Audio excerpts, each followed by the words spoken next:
What happens when whole civilization suddenly rediscovers art, knowledge, beauty, curiosity all at once?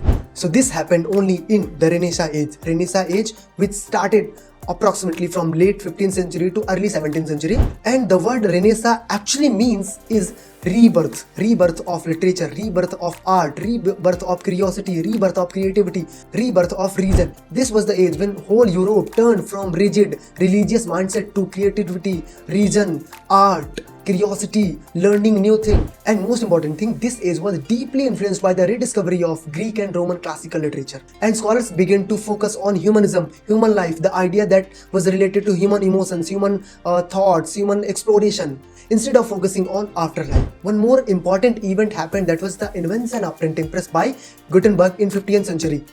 That's because of that book became cheaper and available everywhere, and the education expand rapidly. In literature, Renaissance spirit is seen through the exploration of individuality, emotions, artistic freedom, etc. Another thing happened, that is poetry and drama reached in great heights. Sonnets invented by Thomas Wyatt, Henry Howard Adolph, this became the most popular form of that age. And most important thing, drama, stage performance, when the drama was not only limited at the religious places, churches, but also came at the theatrical places, at the stage, at theater. And this age gave birth to a giant of English literature, that was William Shakespeare. The greatest among of them, that was William Shakespeare, whose sonnets and dramas captured the human life, captured the human emotions. There were another writers also, that like Christopher Marlowe, who invented blank verse, the mighty line.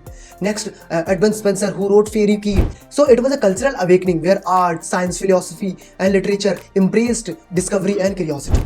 And the major theme of this age can be seen, that is humanism. Humanism is belief in human identity, human dignity and human potential. Second theme is individualism, focus on personal identity, personal emotion. And third, exploration, means focus on both self and world exploration also. Now question for you, which was the 4 great tragedies of William Shakespeare?